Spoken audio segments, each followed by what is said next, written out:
Cynthia, without further ado, I think we should allow you to proceed.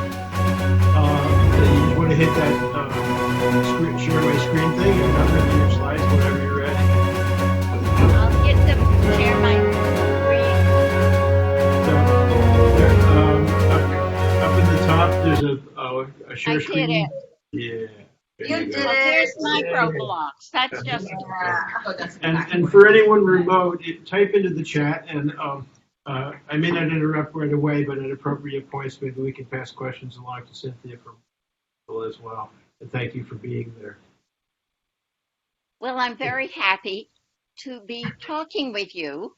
And what I'm doing these days is reminiscing about Logo, about how it started and what happened in the first few years, because that's when I was very, very much involved. So, as you know, Seymour Papert had this idea to create a programming language for children. There's a picture of Seymour. Now, his big idea was derived from his work with Marvin Minsky in making machines intelligent. And he started collaborating with Marvin in 1964. Before that, he worked with Piaget. Jean Piaget was the constructivist who saw that children were theory builders and constructed their own knowledge. And Seymour was in Geneva from 1959 to 1964. And then the other element involved in Logo's development was observing children at a public school in the greater Boston area, where they were using a programming language like BASIC, an algebraic programming language designed for adults, in which the kids were trying to learn algebra. So we started Logo in 1966. And as I said, there was this, Bolt, Brannick and Newman was a consulting company in the greater Boston area, and it had a contract. Wally Feuerzage was the education person, and Telcomp was the name of the language. Telcomp was based on JOS, which was developed at the Rand Corporation in California. But BBN's version was called Telcomp. And we thought of Logo as baby Lisp. All of us had a Lisp background, and here we are, Seymour, me, Danny Barbro, and Wally Feuerzage. And in the summer of 1966, Seymour gave us his version of what Logo ought to be. And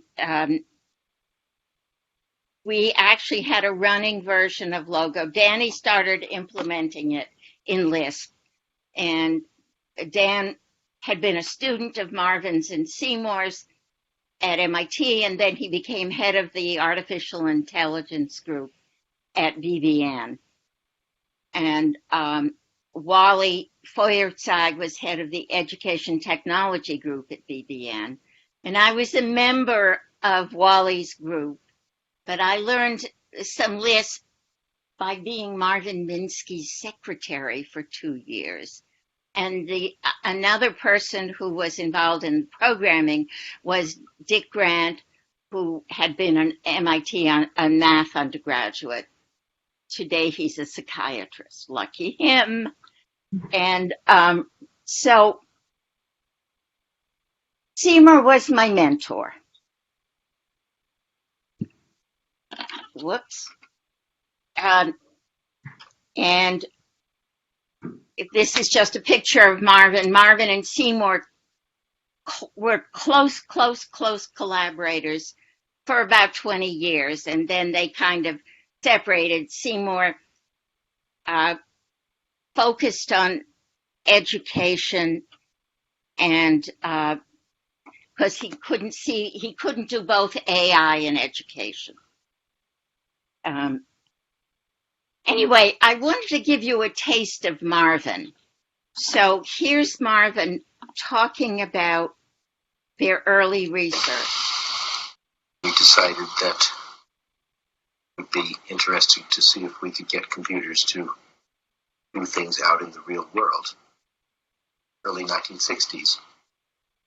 And so we had to do a lot of engineering to build interfaces between television cameras and the computer and mechanical hands.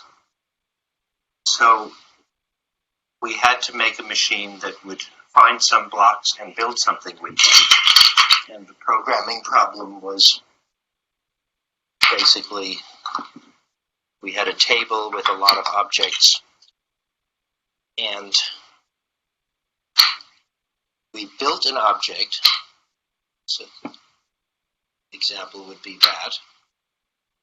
And then we confront the machine with this scene and say, build another one. Most of this research was very hard, long projects to do the simplest kind of thing that you'd think that any intelligent being would know how to do without even trying it. But then if you watch what a 18-month-old child does, or a 2-year-old child, any afternoon when it's playing with things, switch it.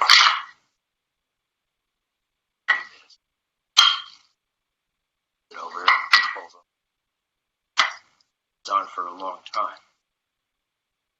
If you slow down the video and watch the hundreds of experiments a kid will do every few minutes, then people talk about the attention span of a child, realize that they do things that very few adults would ever dream of working that hard on.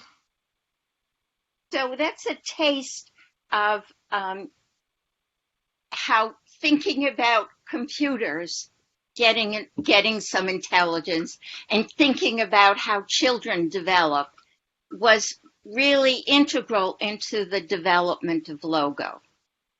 And I just wanted to point out that robotic arm was not designed by Marvin. He designed one that was, I think that Mark Miller could probably tell you about, that got designed several years later.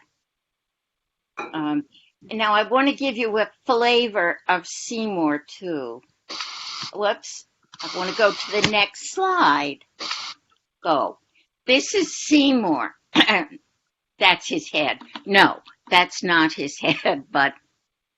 I was having a conversation with kids about giraffes. Yeah. There's two, a 3-year-old, she was going on for 4, but that's sort of a.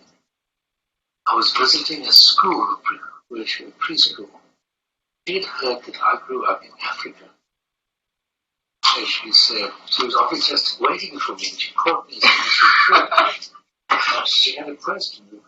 How do giraffes sleep? How do they sleep? I had to admit, I never thought of that. How did you ask that question? So I said, well, let's think about it. So we started talking. After a while, there were a bunch of kids around. They started making theories. It was really interesting. She explained why she really cared about that. Because she recently got a puppy. She sleeps, she starts getting her arms up. She thought a giraffe. Poor giraffe, its head so far away. Couple its head and its arms. What does it do? So this is where she got So these kids started making theory. Well, let's try. What do you think? Do you know, first of all? You know? I have no idea. Okay, then tell me. How did just make a theory? What did you think? Maybe they prop their head against a tree, find a little So Well, but we used to one of play the kids against. said exactly that. And she did this with her hands. This is interesting. I said, I'm grown up. What if there are no trees? So what do you think she said? She already beat you. Well, she stopped with utter disdain and she said, of course there are trees.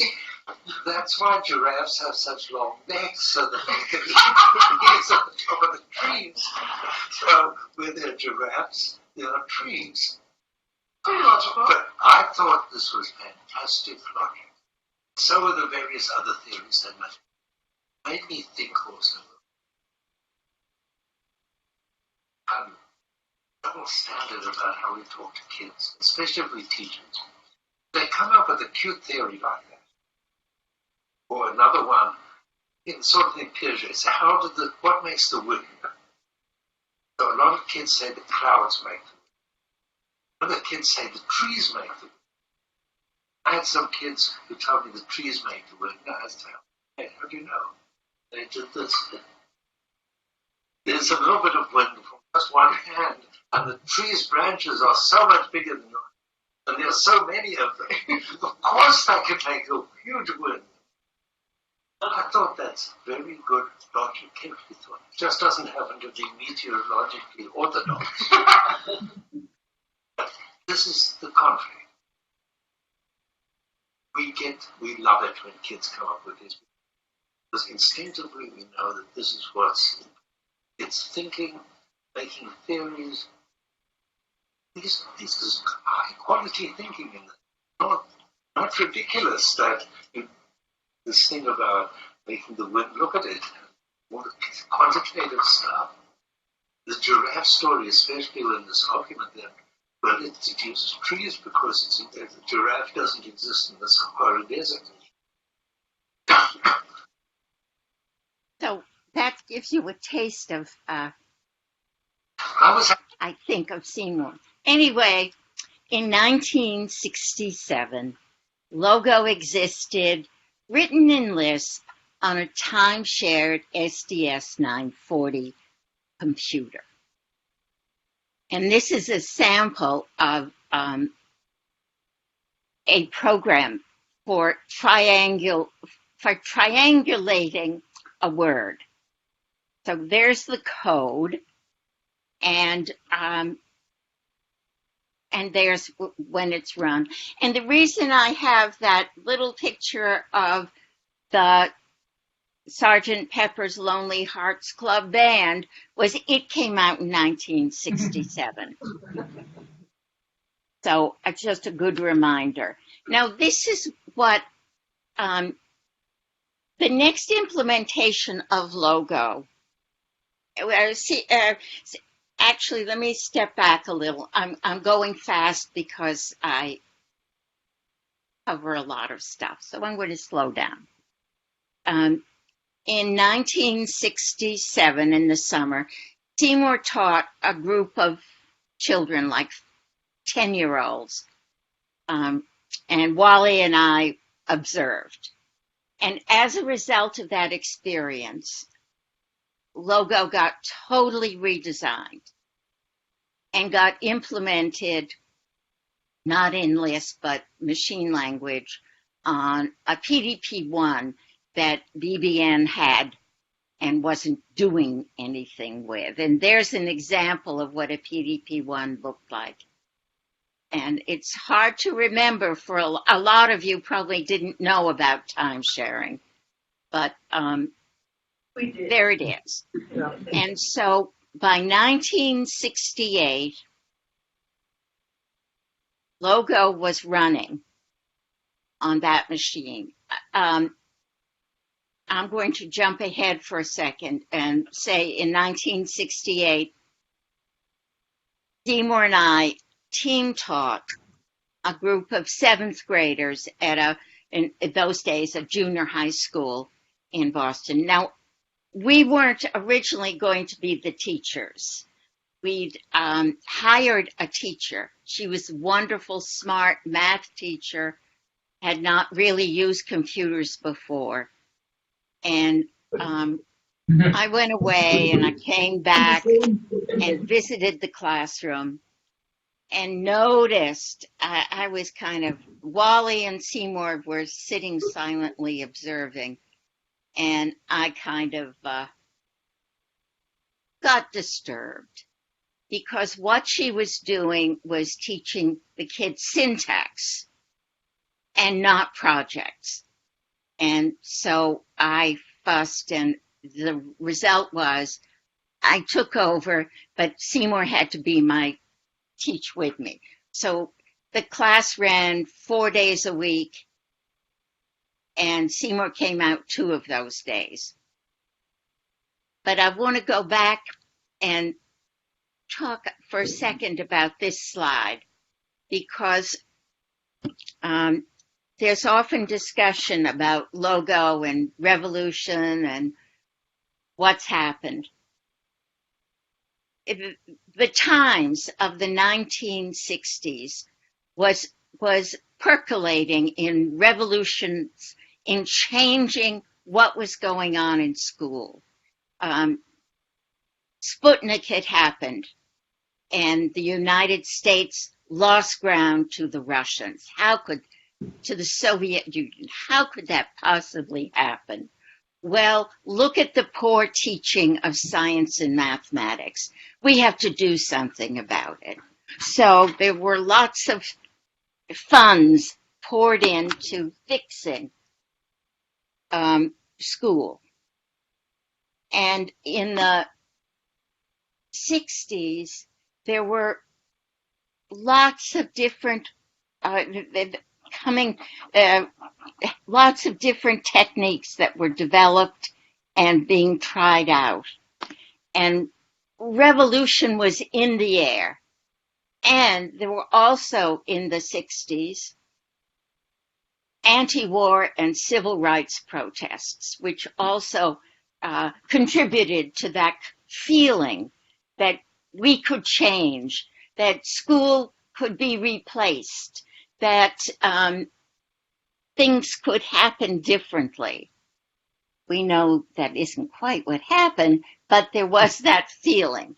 Anyway, this project that went on at the Muzzy Junior High School, the children that were chosen to be part of the project were in the middle range, and there were 12 of them, and we had 12 terminals. The terminals were teletype terminals, and they went over the phone lines back to the computer at BBN. So when I took over with Seymour, kids started working on projects. One of the early projects we did was Pig Latin. Then I had this rule that if you played a computer game, you had to have written it.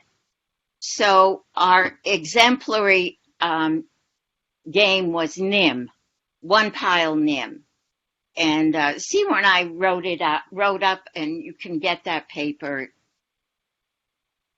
somewhere. It's a memo, an AI memo. Anyway, one of the projects that we did, here's the other thing. Logo, there weren't any turtles. It was a text-based, recursive, procedural programming language. And you can see those were the Model 35s, which were better than the Model 33s. Here's an example of logo code. And this was a project we did with kids to generate English sentences. And Seymour writes up about it in Mindstorms. And you get kids, the first examples that they generated made no sense at all. And when they looked at their code, they sort of said, oh, that's why they call them nouns and verbs. So they started sensing about categorizing. And anyway, we spent a lot of time on this project, and they generated their versions. And I remember a math coordinator who'd been after me to come visit.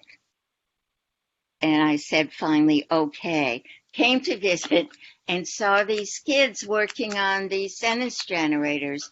And she ran out of the classroom, pulling her hair, saying, where is their math?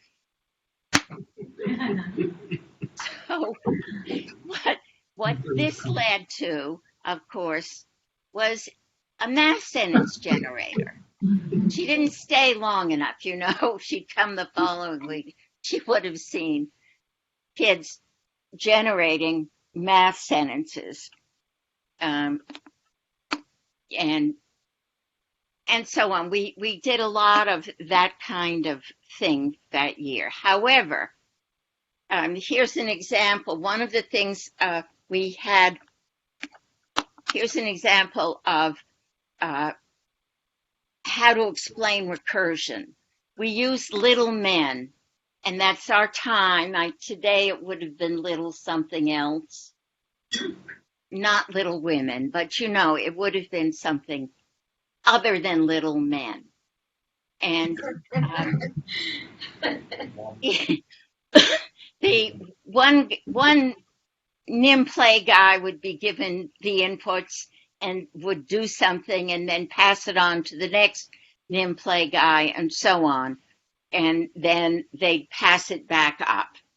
And that's how we traced through how the program functioned. And this led into thinking for the kinds of things Seymour and I did. Marvin and Seymour would talk about, and this led into them thinking about actors and identifying how to debug big programs. So the underlying ideas for Logo were procedural thinking, debugging, project-based learning, talking about what you're doing, having objects to play with, and anthropomorphic thinking. We did a lot of being a computer, not only playing computer, but being a computer and carrying out these instructions and debugging oneself. Debugging was a major activity that we engaged in. But as a result of this year's experience, Seymour realized that something more concrete was needed. And that's when turtles came into being.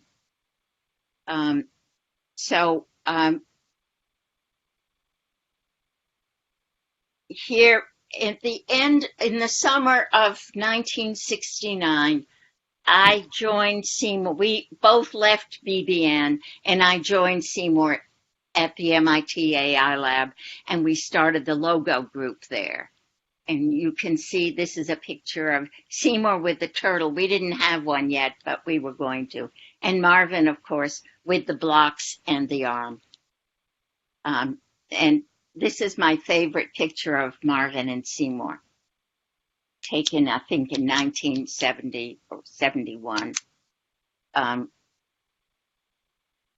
Now, one of the things about moving into the AI lab is we had all these incredible hackers, programmers. And this is a version of Logo. Turtle Graphics ran on that display.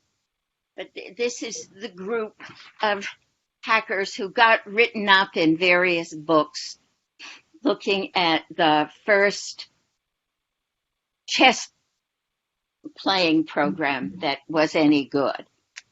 So it was called MacHack. Time sharing still.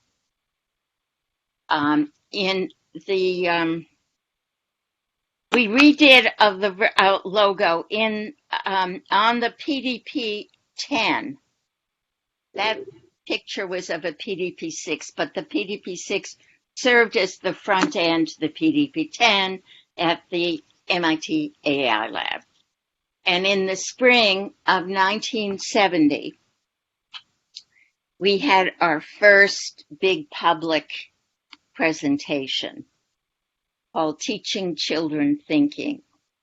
And actually Seymour wrote a paper called Teaching Children Thinking, and it's a wonderful paper. I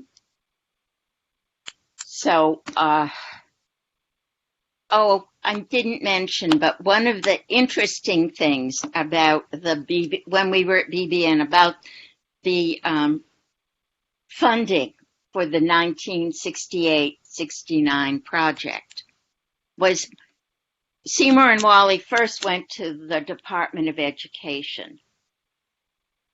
And the guy there, his name was Ati.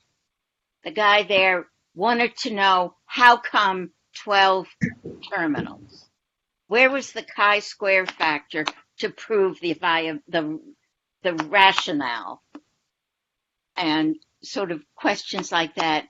And Seymour said, if you were my student, I'd flunk you. And they walked out, and the people who were funding AI research at ONR introduced Wally and Seymour to the NSF people. And NSF funded that project, but insisted, Seymour, we wanted to work with fifth graders, and the NSF people insisted we work with seventh graders as the youngest. So we did. But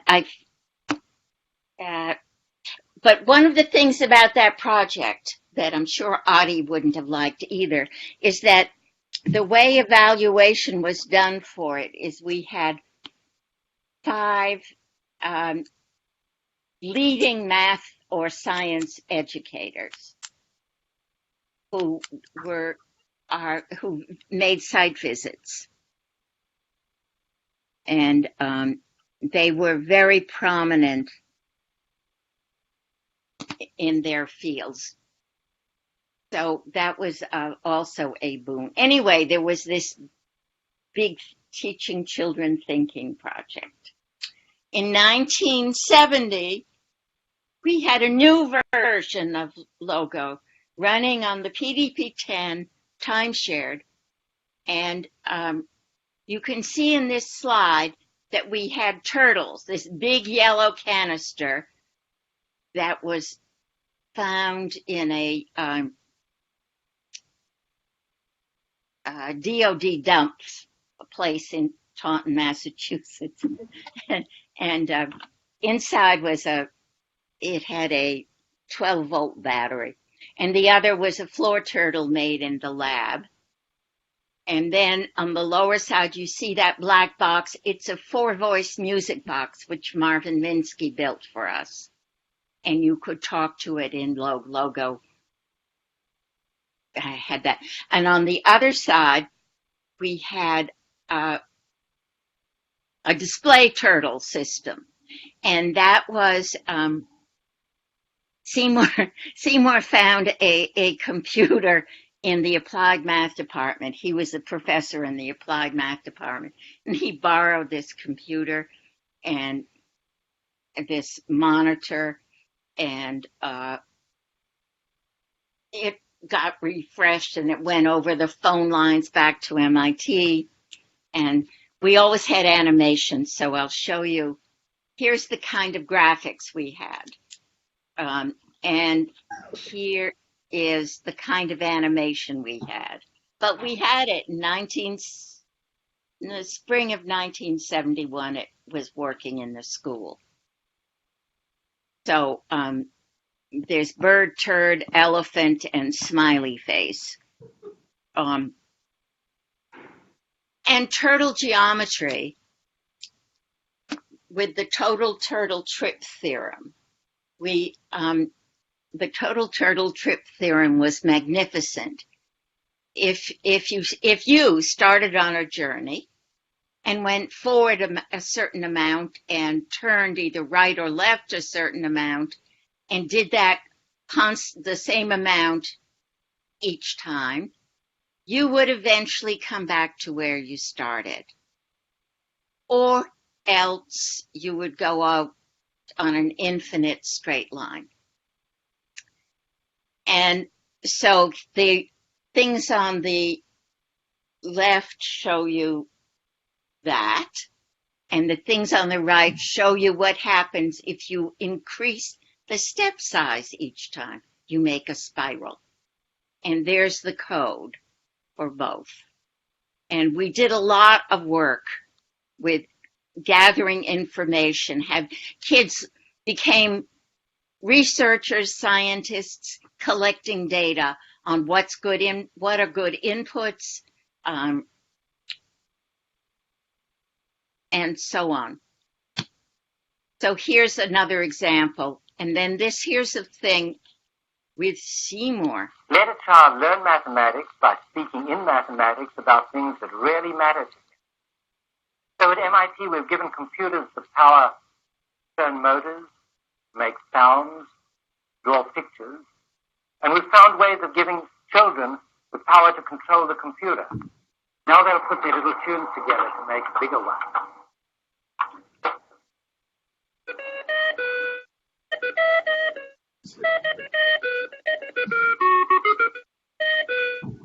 Sometimes I get into bugs like this, and it'll, when it was doing it in his mind, the little turtle, the little triangle thing, was on an angle, so it drew the picture on an angle. A computer-controlled turtle is made to draw and dance by programs so simple that all children invent them in the first days of the course. Thus the child acquires a taste for math power, grows and grows as his projects become more original, more complex, and more varied. That video was made in the spring of 1972.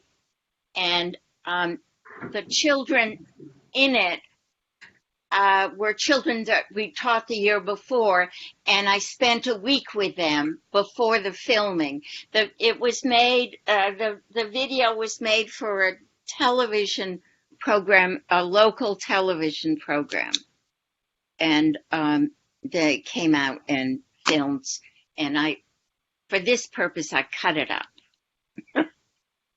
No, and one of the things that Seymour and I did, especially with these fifth graders, was we brought in circus arts, things that lent themselves to procedural thinking.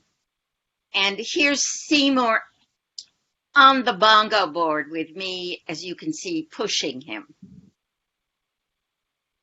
But we taught kids juggling. Stilt walking was a good one, and the bongo board. Here's a child on the bongo board.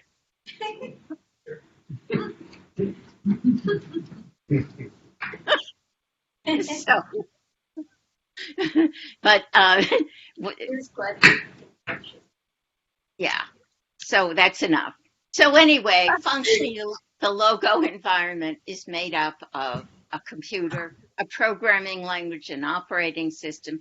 One of the things about our versions is kids, unlike if they used BASIC or something, they didn't have to be aware of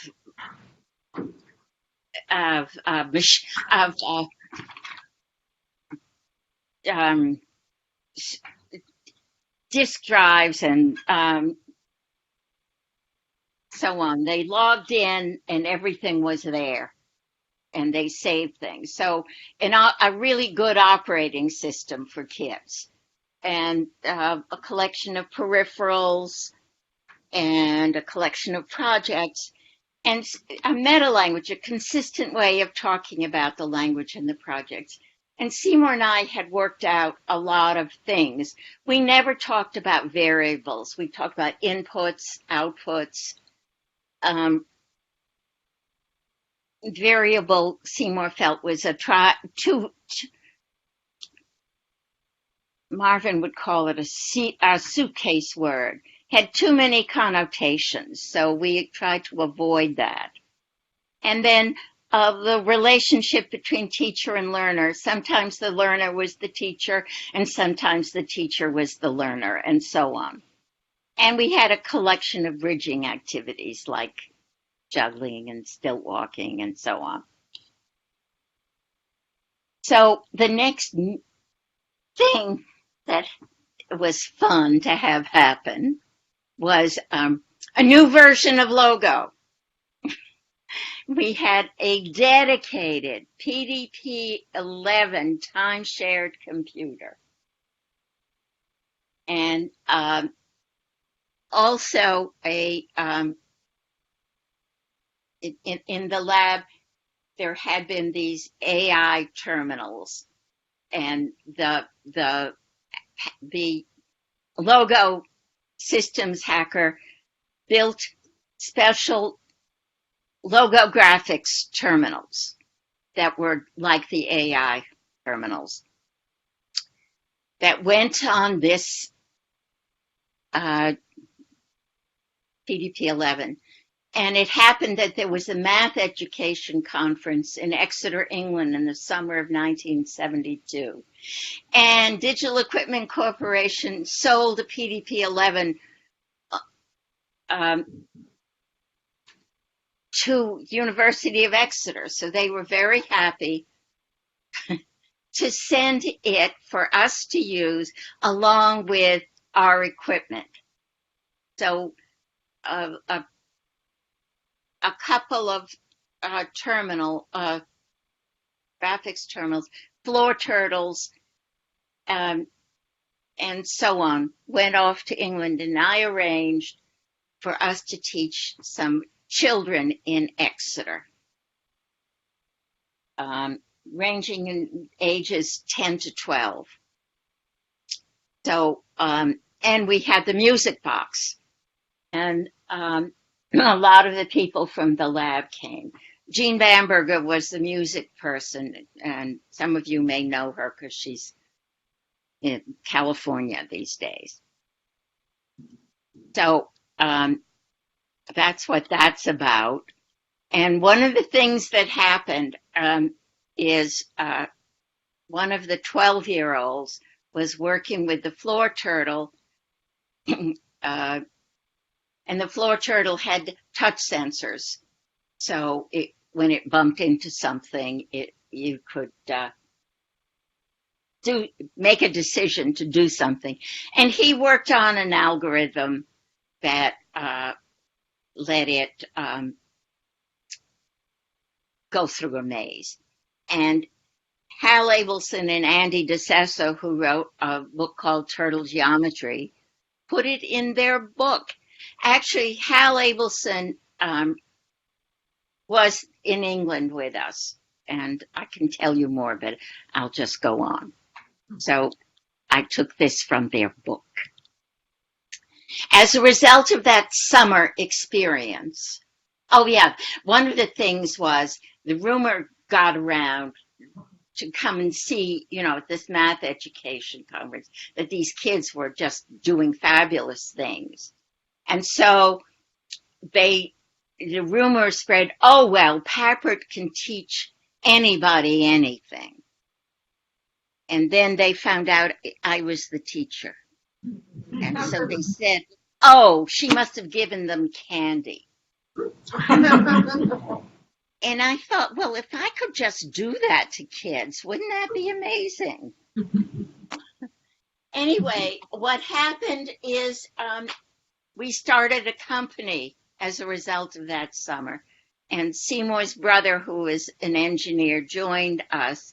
And Seymour had a cousin who started the funding. And this is what the company initially did, was making turtles available to, because that was the problem. You couldn't do what we did because who had a turtle?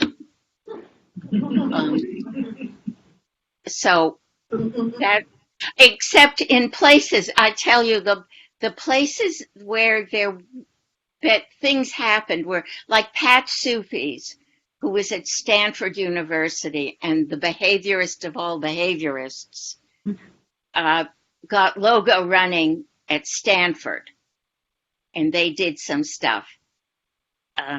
And there was a big group in Edinburgh that got Logo and Turtle Graphics running there. So anyway, that's what and Alan Kay, some of you may know, came to visit us in 68, 69, 70, before he went to Xerox PARC. And while he was thinking of Smalltalk, his original idea was Smalltalk should be for children. And eventually, of course, Xerox wanted it for adults. But anyway, he came and visited us and took that as a model that of graphics, animation, music, and editing. And that was he sort of incorporated those things into early Smalltalk. One of the things that happened is Marvin was part of this General Turtle system. So what did Marvin do? He built a Logo graphics machine. And this is a simulation. You can find it online somewhere. I'm sorry, it's sort of slow, but it was vector graphics, and this is the kind of thing you could do. You could spin lines, and it had pretty much Logo syntax. So there were some great things that were done in that. One of the things that was done in the 70s at the lab was Radia Perlman made a button box, and she worked with 3-year-olds, and she made a special turtle system called Tortoise for them. So I stuck that in, but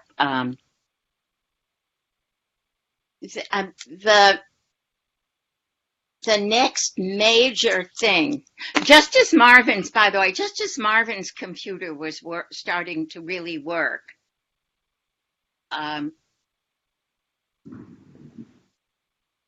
personal computers came on. And so I have a video where Marvin is excited because that system would only cost $5,000. Now you have to realize that time-shared computers cost hundreds of thousands of dollars.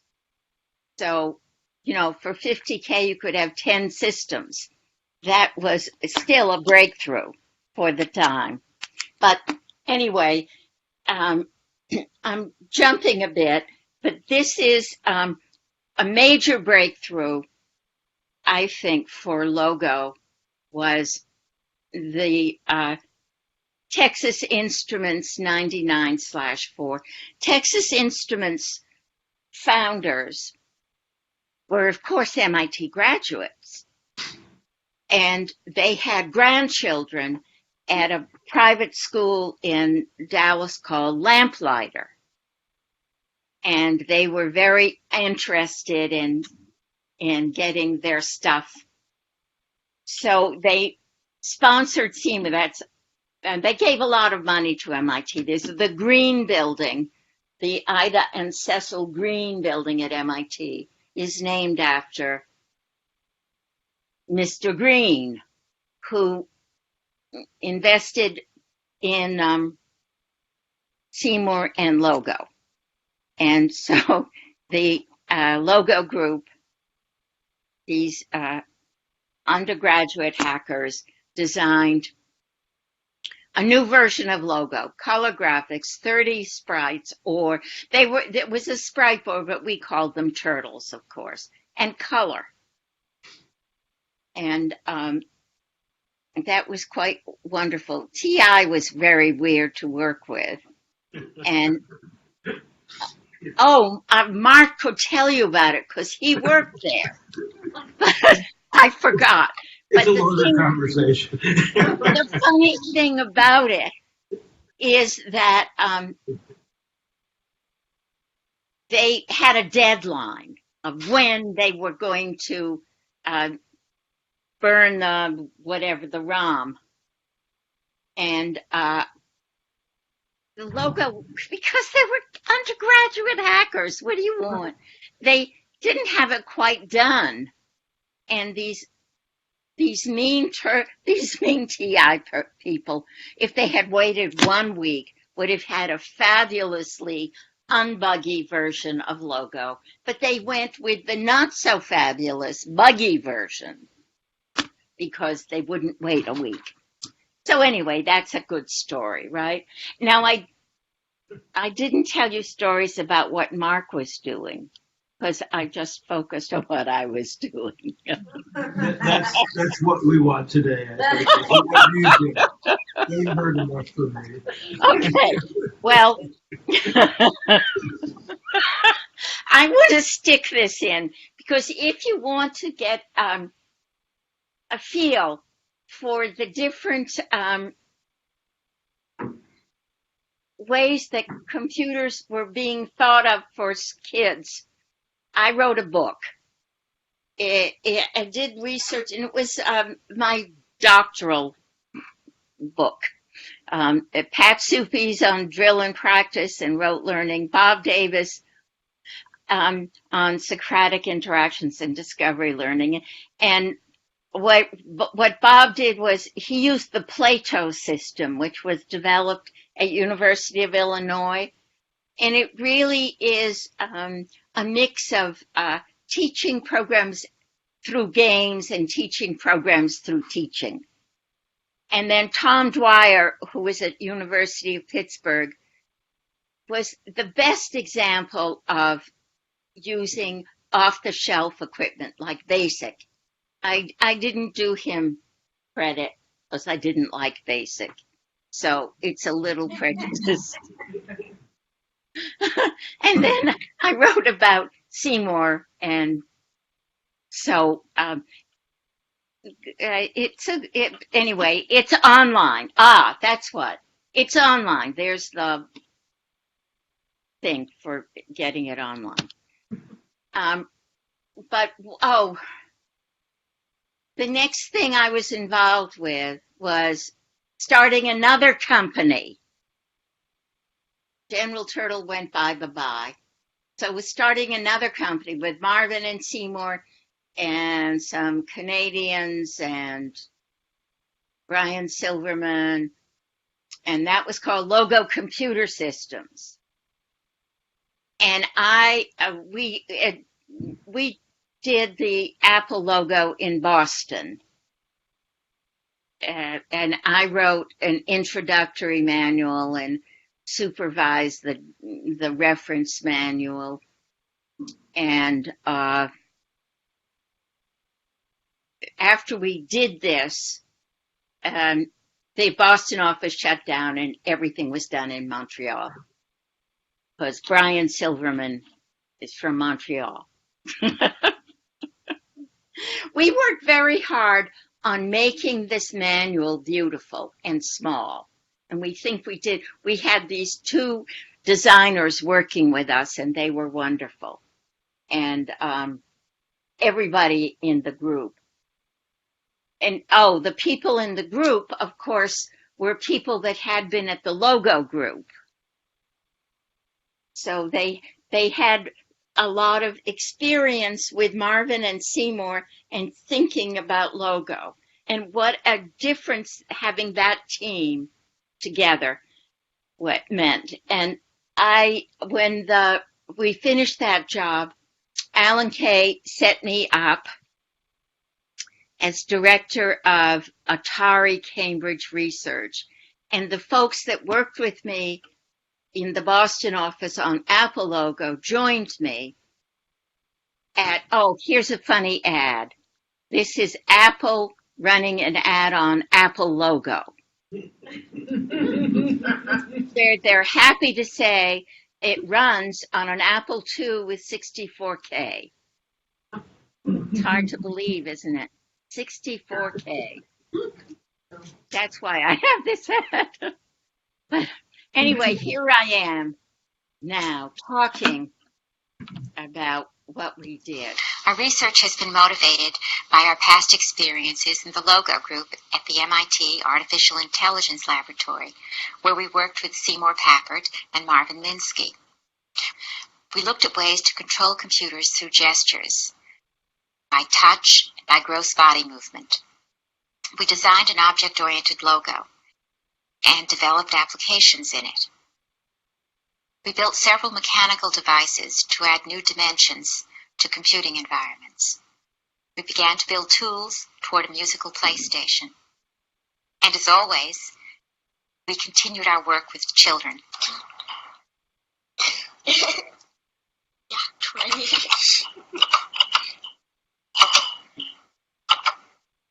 Isn't that cute? Now, that force feedback joystick, the Atari lab lasted for 2.5 years.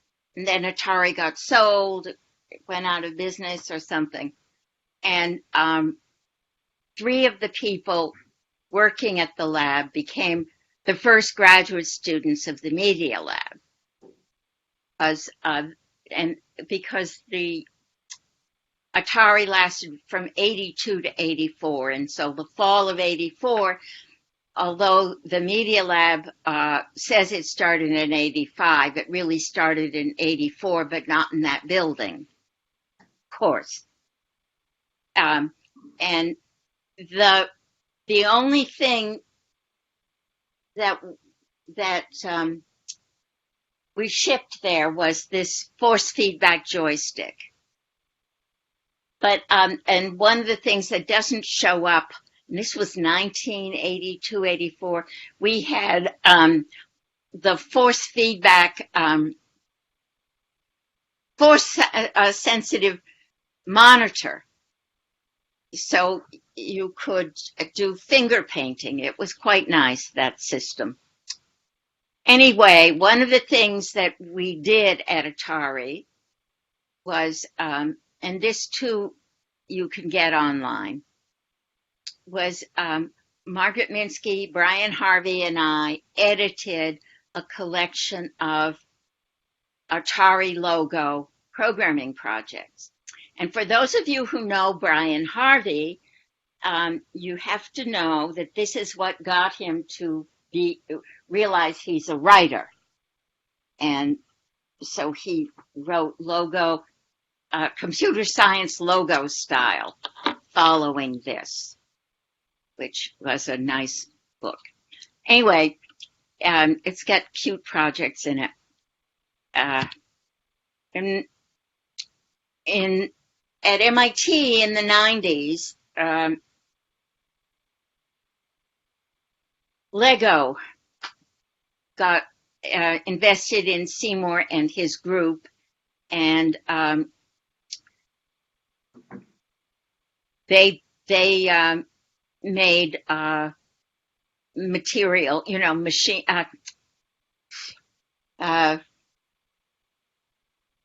touch sensors, motors, and a version of logo called Lego Logo,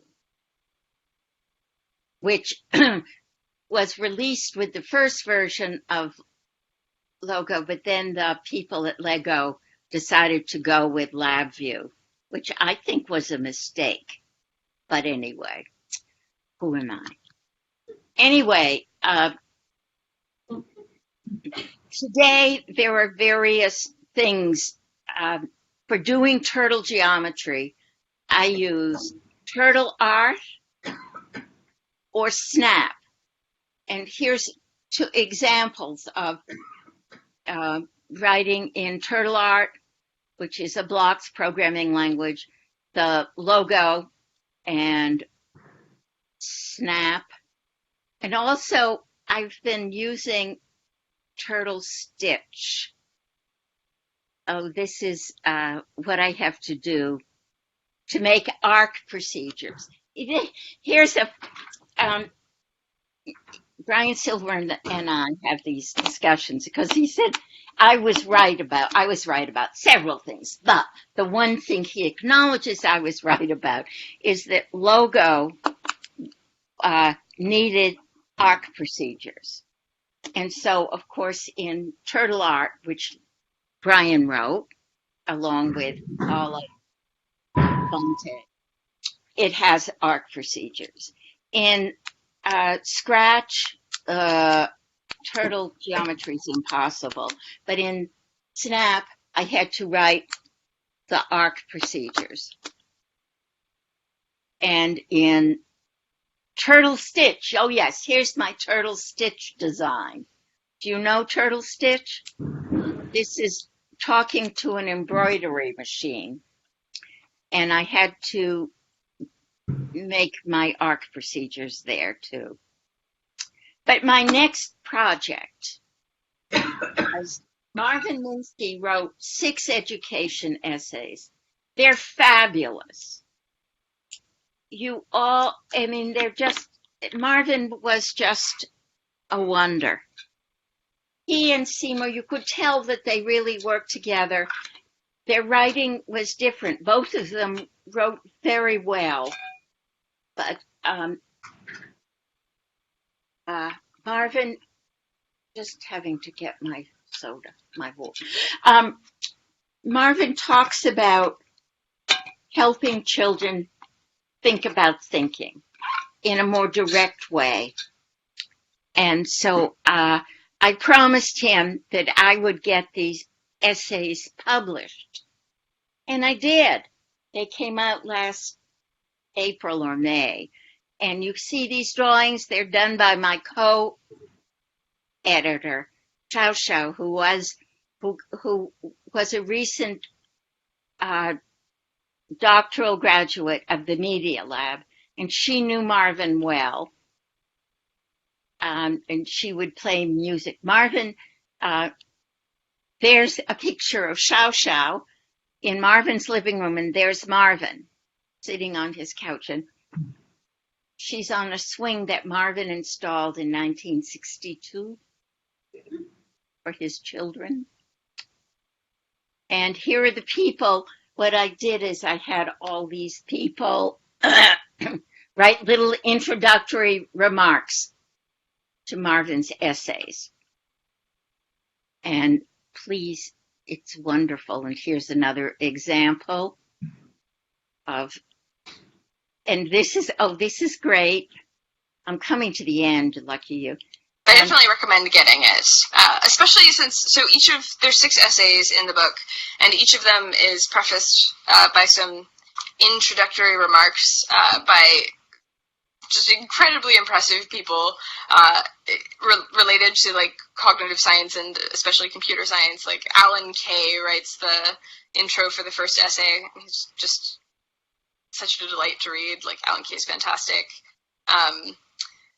But yeah, I enjoy it because it's sort of, you get a sense of different tone from each of these people introducing the essays.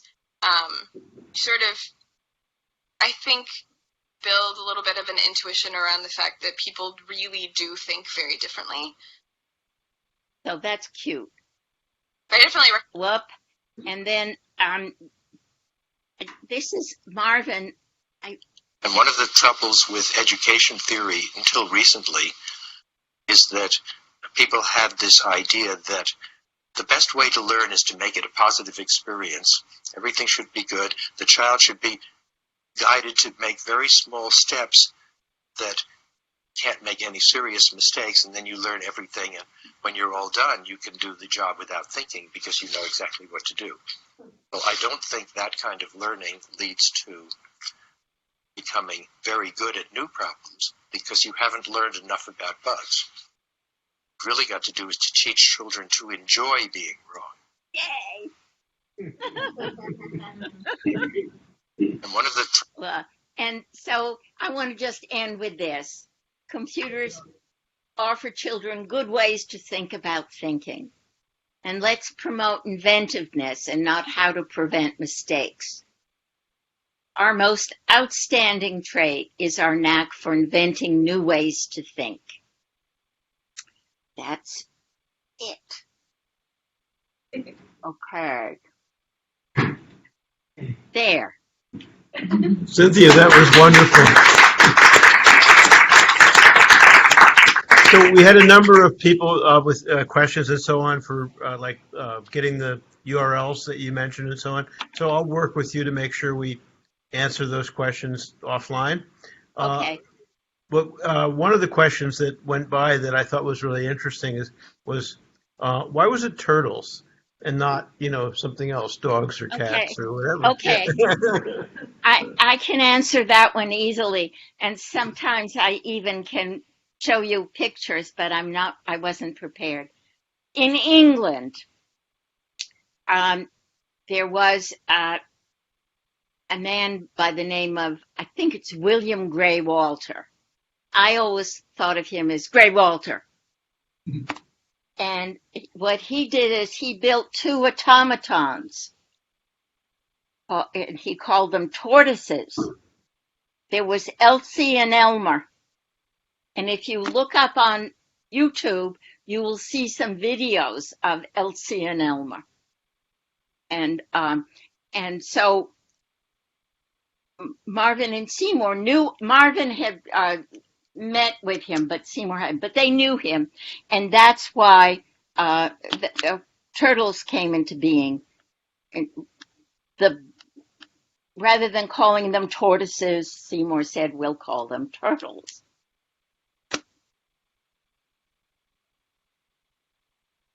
So I'm hoping we'll get some questions from our live group as well as those who are calling in remotely. Okay. She was saying that she mentioned that they didn't call them variables, but how did you explain the recursion if you didn't call them variables? Because we use the little men. We use little men. Okay. And we talked about inputs, and we wrote down that we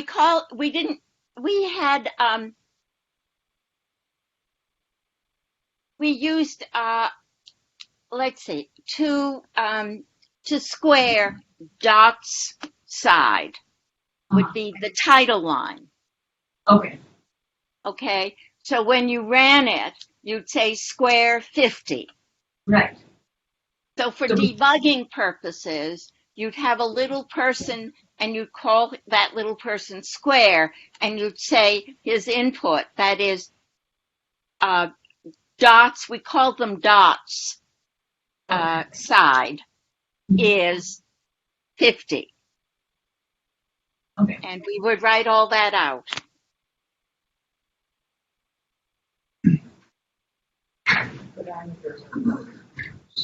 There we go. Yeah. I have a more prosaic question. I don't know if you can remember, but back when General Turtle was selling the turtles, how much were you selling them for? I don't know. Because I was guessing that they were probably enormously expensive.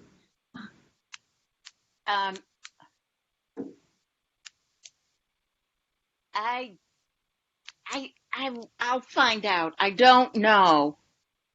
I think the turtles weren't so expensive. Hmm. It was a lot of.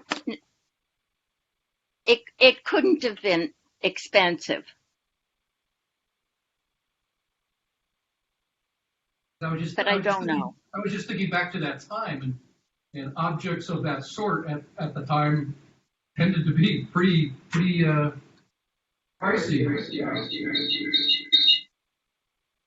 Use that word again.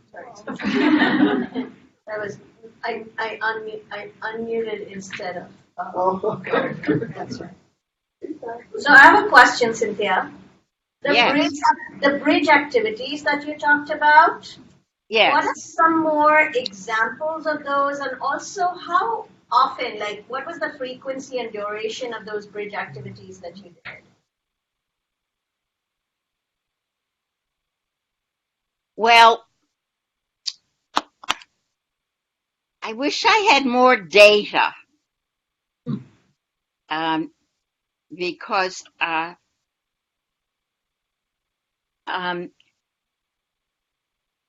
well, it varied. I mean, it was, see, it varied how long we spent on it. It was like a side affair to the most of the time programming and debugging the programs. But, and then Seymour's group, I wasn't part of it. I wasn't part of the AI lab in the 70s, in the late 70s. And they had, before I left there in 1973 and went and got my master's. And then I went for a doctorate, but I didn't finish the doctorate. I quit to start these companies. So but at the AI lab, the logo group had like circus balls, and one of Seymour's students did his thesis on juggling. So he was very busy everywhere. Howard Austin on teaching teachers to juggle. And you could, his doctoral work is available. So, but we just mingled. Yes. Yeah, thanks. I have a question. So what I've heard that when after Mindstorms came out, everybody was quite excited and there was a lot of movement, a lot of schools were teaching logo. Do you know how teachers were being taught to teach logo? Was there a method? Was that something that just kind of grew? Was it somewhere that Seymour Papert was involved? I mean, and then I know that movement kind of fell apart after some time. So how did they start teaching teachers? Well, that's what the commercial people started running workshops. I mean, Logo Computer Systems had workshops. Seymour's group had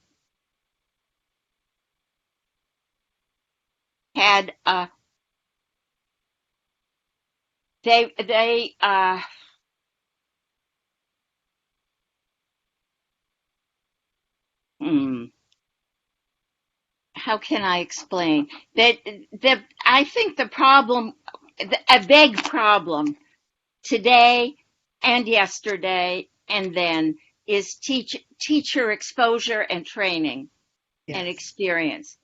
And for example, when grants were given out, very little money was allocated for teacher training. They didn't need it. They're teachers.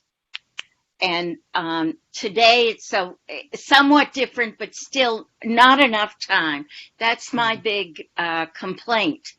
Yes, teachers aren't given enough time to explore, to be children, to be. Yep. And that's why it scares me about what's happening today. Yeah, and I'm very worried that we might make many of the same mistakes. That, I think we're already heading down that way where That's there's right. been a lot of excitement. As you said, there are commercial companies maybe or some nonprofits that are doing it, but nothing goes deep. You know, we do Right. it for a little while. We're giving them canned projects. The Yes. teachers know how to run a project, but the teacher is not curious. The teacher is not programming. The teacher is not passionate. They don't have the knowledge.